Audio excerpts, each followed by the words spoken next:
आप सब लोगों ने वेदों से संबंधित पहला वीडियो देख लिया होगा। पहले वीडियो के बाद एक एक वेदों के बारे में सामान्य जानकारी लेना है, और क्योंकि एक एक वेद से अलग अलग भी आप लोगों से पूछा जाएगा कि ऋग्वेद में क्या क्या है, यजुर्वेद में क्या क्या है, सामवेद में क्या क्या है। तो ये जो एक वीडियो है ये पुराना वीडियो है, लगभग 3-4 साल पहले मैंने बनाया था, बहुत पुराना है। लेकिन हाँ, इस वीडियो में बहुत हद तक मैटर बहुत अच्छा है और एक एक चीज़ आपको याद करनी है। इसके हिसाब से तो बहुत हद तक आप लोग अच्छे से ऋग्वेद को तैयार कर पाएंगे। तो मैं यही वीडियो डायरेक्ट सीधे अपलोड कर दे रहा हूं, और इसके बाद जो वीडियो रहने वाला है वो यजुर्वेद का वीडियो रहेगा। वो थोड़ा सा लंबा है क्योंकि न्यू वीडियो अभी बनाया है मैंने, और इसके बाद ही उसे अपलोड करूंगा। आप लोग चैनल को सब्सक्राइब कर लें और ये वीडियो ज़्यादा से ज़्यादा शेयर करें। जो भी आप ये वीडियोस देखते हैं, इन वीडियोस को अपने मित्रों को शेयर करें, ग्रुप्स में शेयर करें, जिससे और लोगों के पास भी ये वीडियोस पहुंच जाएं। तो एक एक चीज़ आपको याद करना है। जैसे ऋग्वेद संहिता यहाँ पर दी हुई है, इसका विभाजन दिया हुआ है, यहाँ मंडल क्रम है, अष्टक क्रम है, तो सब कुछ बताया है। थोड़ा सा स्लो बोला है मैंने वहाँ पर, बहुत टाइम पहले के वीडियो हैं। तो आप लोग ध्यान से वीडियो देखें पूरा, और इसके नोट्स भी बनाते चलें। चूँकि पद बहुत कम हैं, कैंडिडेट बहुत ज़्यादा रहेंगे, तो थोड़ा सा आप लोगों को परिश्रम ज़्यादा करना पड़ेगा। अच्छे से तैयारी करें, और जो भी वीडियो हैं, कोशिश मेरी यही रहेगी कि आपको एक के बाद एक वीडियोस प्राप्त होते रहेंगे। देखें, ऋग्वेद संहिता जो है यह संपूर्ण वैदिक साहित्य का महत्वपूर्ण ग्रंथ है, और देखा जाए तो परिमाण की दृष्टि से यह चारों वेदों में सबसे बड़ा है, विशालकाय है। ऋग्वेद को दो प्रकार से विभाजित किया जाता है, या फिर इसके दो प्रकार के विभाजन उपलब्ध होते हैं। ऋग्वेद संहिता जो है इसके दो प्रकार के विभाजन उपलब्ध होते हैं, ऐसे दो प्रकार से अपन बांट सकते हैं। देखें कौन कौन से। एक तो मंडल क्रम में यह मिलता है, और दूसरा अष्टक क्रम में। मतलब दो प्रकार से इसके विभाजन हैं, दो प्रकार से यह बांटा गया है, और इसके दो विभाजन हमें प्राप्त होते हैं। देखें तो जो अष्टक क्रम में प्राप्त होता है, उस अष्टक क्रम के हिसाब से इसमें 8 अष्टक, 64 अध्याय, 2024 वर्ग और 10,580, सही 1/4 भी बोल सकते हैं, लेकिन अधिकतर परीक्षाओं में इतना ही पूछा जाता है, 10,580 मंत्र। तो इस प्रकार से इतने मंत्र हैं। यह विभाजन रहा अष्टक क्रम का, कि अष्टक क्रम में 8 अष्टक, 64 अध्याय, 2024 वर्ग, 10,580 मंत्र हैं। इसके बाद में जो दूसरा क्रम है मंडल क्रम, तो देखें मंडल क्रम में 10 मंडल हैं। ध्यान से यहां पर देखते जाएं, 10 मंडल हैं, और उन 10 मंडलों के अंतर्गत 85 अनुवाक हैं, और उन अनुवाकों में भी 1028 सूक्तों में विभक्त है। 1028 सूक्तों में विभक्त है, मतलब 1028 सूक्तों में। और मंत्रों की संख्या दोनों में बराबर है, क्योंकि केवल बांटा गया है तो मंत्रों की संख्या बराबर ही होगी। देखें यहां से और आगे, तो यहां मंडल क्रम के बारे में बताया है। यहां मंडल क्रम दिया हुआ है। तो जो पहला मंडल है ऋग्वेद का, पहला मंडल, पहले मंडल में 191 सूक्त हैं, 191 सूक्त, और उसके बाद में 2006 मंत्र हैं। इसके प्रमुख ऋषि जो हैं वह मधुच्छंदा, मेघातिथि और दीर्घतमा। यह 3 ऋषि इसके प्रमुख ऋषि हैं पहले मंडल के। जो दूसरा मंडल है, दूसरे मंडल में 43 केवल 43 सूक्त हैं, और इसमें जो मंत्रों की संख्या है वह 429 है, केवल 429 मंत्र हैं। और इसके जो ऋषि हैं वह ग्रत्समद, इन्हें ग्रत्समदा भी बोलते हैं। तो यह ग्रत्समद जो हैं यह इनके प्रमुख ऋषि हैं। देखें तीसरा मंडल, जो कि इसमें 62 सूक्त हैं, 617 मंत्र हैं, और विश्वामित्र जी इसके प्रमुख ऋषि हैं। देखें आगे, जो कि वामदेव जी इसके ऋषि हैं। चौथा मंडल है, चौथे मंडल में 58 सूक्त हैं। 58 सूक्तों के बाद में मंत्रों की संख्या देखें तो 589 मंत्र हैं, और वामदेव जी इसके प्रमुख जो देखे जाएं तो फिर वामदेव जी इसके प्रमुख ऋषि हैं। पांचवा मंडल जो है, यहां आप लोग ध्यान से देखते जाएं, पांचवा, तो ये पांचवा मंडल है। पांचवें मंडल में केवल 87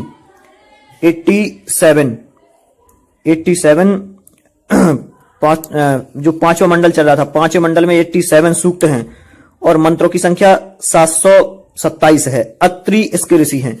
छठवां जो देखें, छठवां मंडल, इसमें 75 सूक्त हैं और 765 इसमें मंत्र हैं। देखते जाए, भारद्वाज इसके प्रमुख ऋषि कहे गए हैं। अब सातवें मंडल पर चलते हैं। सातवां मंडल है, सातवें मंडल में 104 सूक्त हैं और 841 इसमें मंत्र हैं। जो ऋषि वशिष्ठ हैं, यह ऋषि वशिष्ठ इसके प्रमुख ऋषि कहे गए हैं। देखें आठवां, तो आठवें मंडल में 192 सूक्त हैं, 1761 श्लोक हैं। इसके कण्व, भृगु और अंगिरस यह प्रमुख ऋषि कहे गए हैं। अब यहां से बालखल्य सूक्त जो है यहां दिया हुआ है, ये देखें ध्यान से। तो ये बालखल्य सूक्त के बारे में बताया है कि बालखल्य जो सूक्त है वह यहां पर है। देखें आगे नौवा, जो कि नौवा मंडल है, नौवे मंडल में 114 सूक्त हैं और 1108 जो कि मंत्र हैं इसमें। सोम और पवमान जो कि इसके प्रमुख ऋषि हैं। अब ऋग्वेद का अंतिम मंडल जो है 10वां मंडल, इसमें 191 सूक्त हैं। आप लोगों ने ऊपर देखा था, पहला जो मंडल था उसमें भी 191 191 सूक्त थे और इसमें भी जो 10वां मंडल है इसमें भी 191 ही सूक्त हैं। देखते हैं यहां ध्यान से यहां पर। और इसमें जो मंत्रों की संख्या है वह 1754 मंत्र हैं और इसके जो प्रमुख ऋषि हैं वह त्रित, विमद, श्रद्धा और कामायनी आदि इनके जो ऋषि हैं। तो इस प्रकार से जो प्रमुख याद रखने वाली बात है वह यही है कि मंडल क्रम में कितने मंडल हैं? 10 मंडल हैं। उन 10 मंडलों के अंतर्गत 85 अनुवाक हैं। उन 85 अनुवाकों में 1028 सूक्त हैं और 10,580 से ही 1/4 मंत्र हैं। और जो ऊपर अपन ने पढ़ा था अष्टक क्रम, तो अष्टक क्रम में यदि देखा जाए तो अष्टक क्रम में क्रमशः 8 अष्टक हैं, 64 अध्याय हैं और 224 वर्ग हैं और उनके अंतर्गत फिर इतने मंत्र हैं। इस प्रकार से यह एक क्रम विभाजन हुआ। आगे देखते हैं। यहां देखें तो एक विशेषता बता दी मंडलों की कि सोम संबंधित मंत्रों की, जहां पर सोम संबंधित मंत्रों की अधिकता के कारण जो 9वां मंडल है उस 9वें मंडल को क्या कहते हैं? सोम पवमान। ये जो सोम पवमान है यह सोम पवमान नाम का मंडल कहा जाता है। किसकी अधिकता होने के कारण? सोम संबंधित मंत्रों की अधिकता होने के कारण इसे जो 9वां मंडल है इसे सोम पवमान मंडल कहा जाता है। अगला देखें, अष्टम मंडल में 49 से 59वां जो सूक्त है, 8वें मंडल का 49 से 59वां सूक्त है, इसे बालखिल्य सूक्त के नाम से भी जाना जाता है। यह इन मंडलों की विशेषता है। आगे देखें क्रमशः, तो अब जो ऋग्वेद संहिता थी उस ऋग्वेद संहिता की प्रमुख शाखाएं कौन कौन सी हैं? तो ऋग्वेद संहिता की प्रमुख शाखाएं महर्षि पतंजलि के अनुसार तो 21 शाखाएं बताई हैं, लेकिन जो शौनक आदि ऋषि हैं उनके चरण व्यूह नामक ग्रंथ के अनुसार इन शाखाओं को अलग भागों में विभाजित किया गया है। देखें तो यहां पर केवल 4 शाखाएं इनकी प्राप्त होती हैं। 4 शाखाएं कौन कौन सी हैं? क्रमशः देखते जाएं। यहां 4 शाखाएं हैं लेकिन मिस्टेक हो गया है, एक 5 शाखाएं हैं। यहां पर आप लोग 5 कर लें। जो अंतिम शाखा है मांडुकायन शाखा, मैंने यहां देखा 4 शाखाएं हैं, 4 गलती से 5वीं शाखा टाइप नहीं हुई है। देखें, पहली शाखा है जो साकल शाखा, दूसरी वास्कल शाखा, तीसरी आसुलायन शाखा, चौथी सांखायन शाखा और 5वीं मांडुकायन। आप लोग यहां अपने मन से एक और शाखा लगा लें, 5वीं शाखा। यहां पर टाइपिंग मिस्टेक हो गई है। तो यहां जो शौनक जो ऋषि थे उनके चरण व्यूह नामक ग्रंथ के अनुसार 5 शाखाएं हैं, जो कि इन 5 शाखाओं में एक जो पहली वाली शाखा है वह अधिक प्रचलित है, साकल शाखा। एक बार और नाम सुन लें, साकल, वास्कल, साकल, बास्कल, आसुलायन, सांखायन और मांडुकायन। अंतिम शाखा कौन सी है? मांडुकायन। ध्यान रखें, अंतिम शाखा आप लोग कौन सी शाखा है? मांडुकायन। चलें आगे देखते हैं। अब यहां पर केवल शाखाओं के बारे में विस्तृत जानकारी थी। अब देखते हैं ऋग्वेद की विषय वस्तु और प्रतिपाद्य विषय। ऋग्वेद में क्या क्या विषय वर्णित हैं? तो देखें, यास्क के अनुसार, जो महर्षि यास्क हैं उन्होंने कहा है इसमें प्रत्यक्षकृत वर्णन है, परोक्षकृत वर्णन है और आध्यात्मिक वर्णन है। और जो प्रसिद्ध विद्वान घाटी थे उनके अनुसार धर्म निरपेक्ष वर्णन है, धार्मिक वर्णन है और दार्शनिक सूक्तों का वर्णन है। डॉक्टर विंटर नित्य के अनुसार यह काव्यात्मक गीत है, यज्ञीय स्तुतियां हैं, इसमें दार्शनिक स्तुतियां हैं, संवाद सूक्त है, धर्मनिरपेक्ष सूक्त हैं और ऐन्द्रजालिक मंत्रों का वर्णन है और दान आदि की स्तुति की गई है। तो इस प्रकार से जो प्रसिद्ध विद्वान थे इनके अनुसार और आचार्यों के अनुसार इन इस ऋग्वेद का प्रमुख प्रतिपाद्य विषय है, मतलब ऋग्वेद में इनका वर्णन है। अब देखिए, जो पहला एक सूक्त है धार्मिक सूक्त, अपन अलग अलग प्रकार से विभाजित करके ऋग्वेद को समझेंगे। तो यदि धार्मिक दृष्टिकोण से देखा जाए या धार्मिक सूक्त के हिसाब से देखा जाए तो अलग अलग मतलब यदि धार्मिक सूक्त के हिसाब से देखें तो धार्मिकता का वर्णन कहां है इस प्रकार से, तो ये समझेंगे कि इन सूत्रों में देवों को संबोधित करते हुए इनकी स्तुति की गई है। मतलब यदि अपन अलग अलग प्रकार से समझें धार्मिक सूक्त और भी जो अलग अलग सूक्त हैं, तो इन सूक्तों के हिसाब से यदि समझें तो यहां पर अलग अलग वर्णन उपस्थित होते हैं और उन वर्णनों को अब यहां पर अपन देखेंगे क्रमशः। तो पहले अपन धार्मिक सूक्त के हिसाब से देखते हैं। तो धार्मिक वर्णन क्या क्या है? तो धार्मिक सूक्तों में देवताओं का वर्णन है। इन सूक्तों में देवों की स्तुति की गई है, देवों को संबोधित करते हुए एक अच्छे तरीके से, मतलब बढ़िया स्तुति की गई है और देवों को जो हबी आदि पहुंचाई गई है और यज्ञ आदि का वर्णन किया गया है। देखें, जो देवता हैं इन्हें प्रमुख रूप से 3 भागों में विभाजित किया है। 3 भागों में कैसे? तो पहला पृथ्वी स्थानीय, दूसरा अंतरिक्ष स्थानीय और तीसरा द्यू स्थानीय, 3 प्रकार से विभाजित किया है। तो पृथ्वी स्थानीय में तो अग्नि आती है, अंतरिक्ष स्थानीय में वायु और इंद्र, और द्यू स्थानीय में जो है सूर्य आता है। ये प्रमुख रूप से है। तो पृथ्वी स्थानीय में अग्नि, अंतरिक्ष स्थानीय देव में वायु और इंद्र, और द्यू स्थानीय में सूर्य आता है। अब देखें आगे, ये प्रमुख चीज है। यहां पर जो प्रोफेसर मैकडोनाल्ड थे, इनके अनुसार वेदों में जो देवों का वर्णन है उनको 8 भागों में विभाजित किया गया है।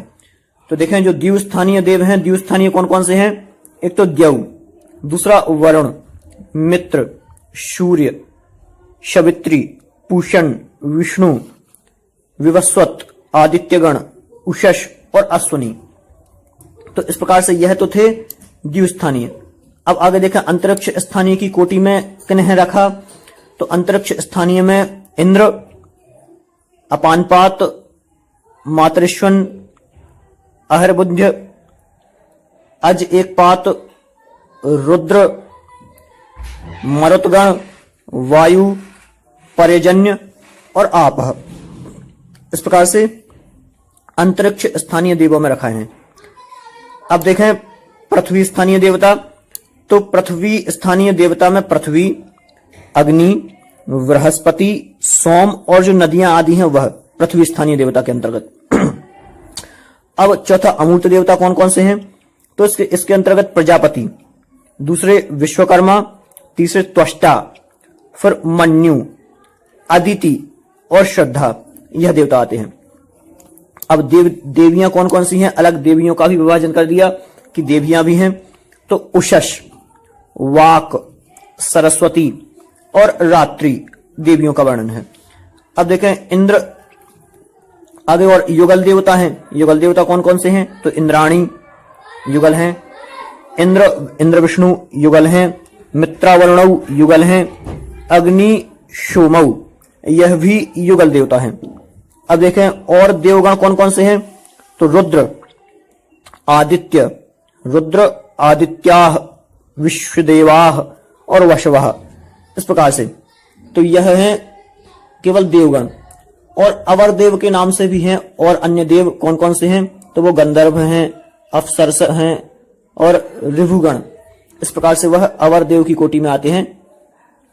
अब देखते हैं आगे, ये तो था देवताओं का वर्णन।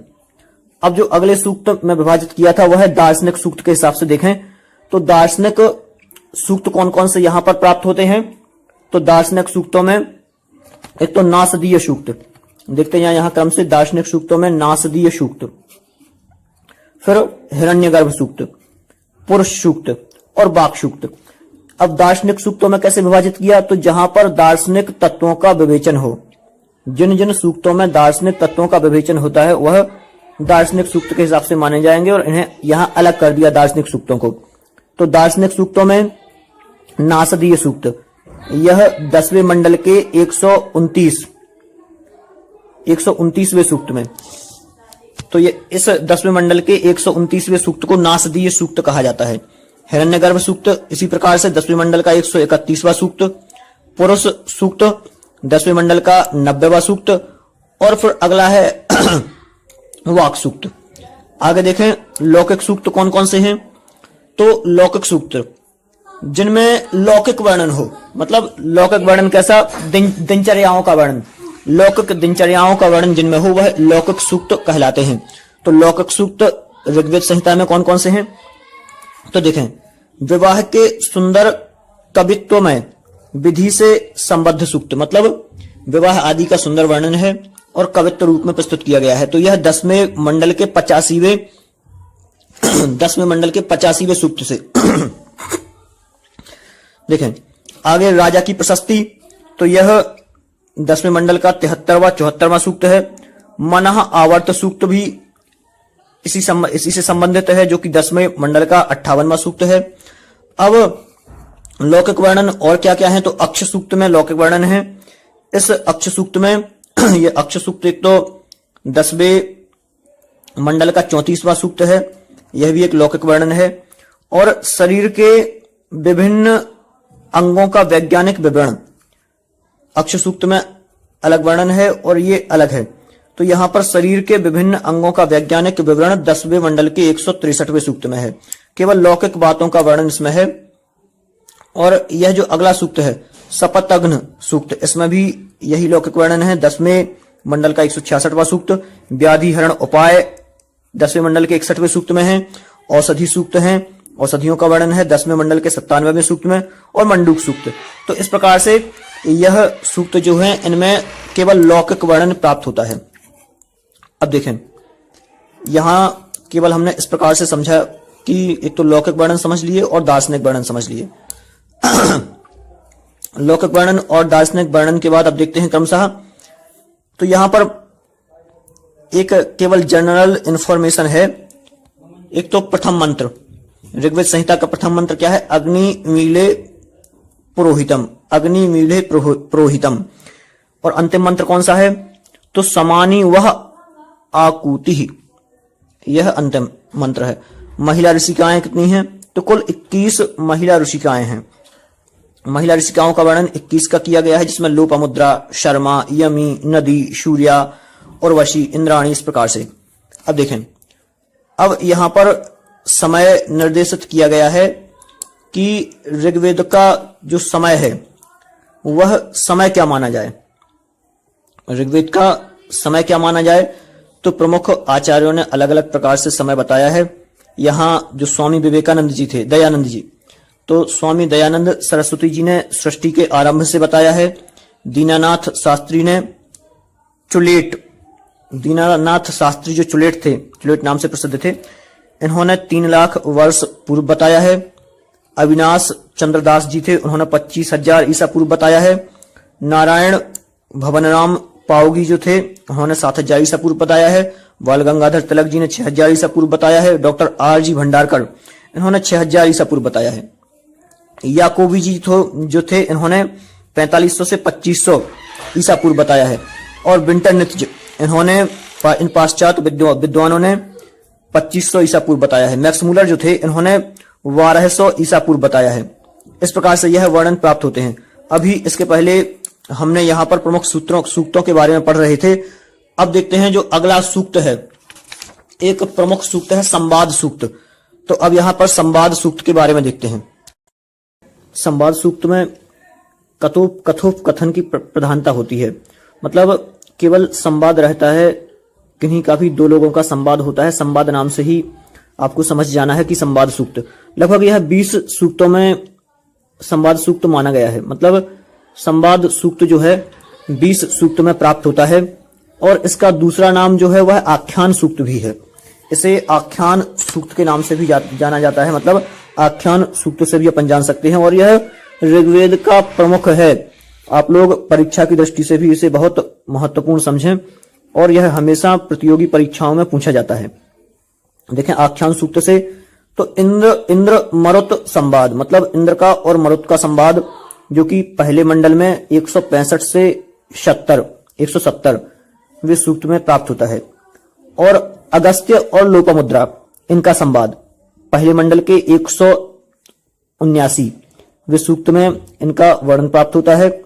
अगला देखें विश्वामित्र और नदी संवाद, विश्वामित्र का और नदी का संवाद, मतलब महर्षि विश्वामित्र जी का और नदी का संवाद, ये तीसरे मंडल के 33वें सूक्त में प्राप्त होता है। अगला देखें पुरूरवा और उर्वशी, जो पुरूरवा थे और उर्वशी, इनका जो संवाद है यह 10वें मंडल के 95वें सूक्त में प्राप्त होता है। यमी संवाद 10वें मंडल के 10वें सूक्त में इनका संवाद प्राप्त होता है। और शर्मा पाणी जो संवाद है यह भी 10वें मंडल के 30वें सूक्त में यह प्राप्त होता है। देखिए 5वें जो देव हैं वह है वरुण, इनकी 12 सूक्तों में स्तुति की गई है और अन्य 24 सूक्तों में भी इनकी स्तुति प्राप्त होती है, अलग से इनका वर्णन मिलता है। यह द्यू स्थानीय देवता हैं और नैतिक प्रशासक कहा जाता है इन्हें, यह नैतिक प्रशासक कहे जाते हैं। और धृत व्रतः भी इन्हें कहा जाता है, प्रकाशशील कहा जाता है और नियम चक्र का पालन करता कहा जाता है। पूत दक्षः इनका नाम है, सुक्रतु भी इन्हें कहा जाता है और चिकितवान भी कहा जाता है और अरुत वक्षस भी इन्हें कहा जाता है और सहस्र चक्षः भी इन्हें कहा जाता है।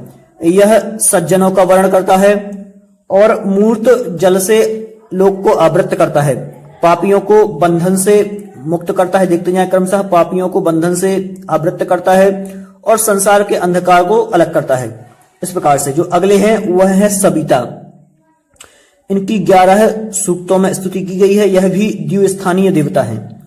सूर्योदय के पूर्व तथा सूर्यास्त के समय आकाश में फैली हुई लालिमा जो है वह सविता कहलाती है।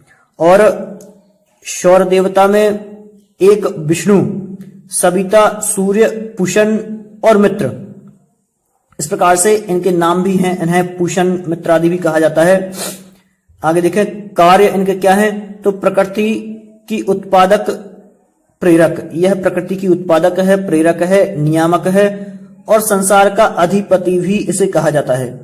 जो सविता है इसे संसार का अधिपति भी कहा जाता है। इस प्रकार से जो 7वां देखें यह है सूर्य। सूर्य की उपासना जो है, स्तुति, यह 10 सूक्तों में की गई है। यह द्यू स्थानीय हैं, इनके जो द्यौ हैं यह पिता हैं इनके और अदिति इनकी माता हैं। उषा पत्नी हैं, उत्पत्ति पुरुष के नेत्र से कही गई है। ये 7 कर्णें ही 7 अश्व हैं। जो सूर्य की 7 कर्णें हैं वह 7 अश्व हैं। आगे देखें कार्य क्या है, तो संपूर्ण जगत को प्रकाशित करना इनका कार्य है। आगे देखते जाएं क्रमशः, जो पूषा हैं द्विस्थानीय देव हैं, सर्वद्रष्टा भी इसे कहा जाता है, सर्वज्ञ कहा जाता है, शासक कहा जाता है और मार्गों का अध्यक्ष कहा जाता है, या फिर पथस्पति भी इसे कहा जाता है, या फिर मार्गों का अध्यक्ष। और पशुओं का रक्षक कहा जाता है, प्रमुख है पशुओं का रक्षक पूषा। और 8 सूक्तों में इसका वर्णन है या फिर इनका वर्णन प्राप्त होता है। और सूर्य की पोषण शक्ति और अभ्युत कारक इनका प्रमुख कार्य है। आगे देखें जो कि अगला है मित्र सूक्त। मित्र सूक्त में एक तो इसका वर्णन केवल एक ही सूक्त में प्राप्त होता है मित्र का, और तीसरे मंडल का जो कि 59वां जो सूक्त है, तीसरे मंडल का 59वां सूक्त, उसमें केवल यह प्राप्त होता है। देखें इनके जो अपर नाम है, दूसरे नाम सर्वमित्र भी इन्हें कहा जाता है, परम दयालु भी कहा जाता है और अत्यंत उदात्त कहा जाता है। आगे देखें मित्र के बाद अश्वनव। तो अश्वनव का जो यह देवता है अश्वनव, इनकी 50 सूक्तों में स्तुति की गई है। यह द्विस्थानीय है, युग्म रूप कहा जाता है, सदा तरुण कहा जाता है, सदा कहा जाता है, सदा साथ कहा जाता है, देव के पुत्र हैं यह। उषा इनकी बहन है और पूषा इनका पुत्र है। जो पूषा है इनके पुत्र हैं और रथ स्वर्णिम व शीघ्रगामी, इनका रथ जो है वह स्वर्णिम है और यह शीघ्रगामी है। और देवताओं के चिकित्सक दस्र कहे जाते हैं यह, और शक्ति से संपन्न है। इस प्रकार से यह इनकी विशेषताएं हैं। आगे देखें, जो प्रमुख हैं वह इनके नाम कहे गए हैं, नामों से ही लगभग नाम ही परीक्षाओं में पूछे जाते हैं। अगले देखें, मरुत, जो कि इनकी 33 सूक्तों में स्तुति की गई है, अंतरिक्ष स्थानीय है। ध्यान रखना, अब यहाँ पर अंतरिक्ष स्थानीय देवों का वर्णन है, तो यह अंतरिक्ष स्थानीय है।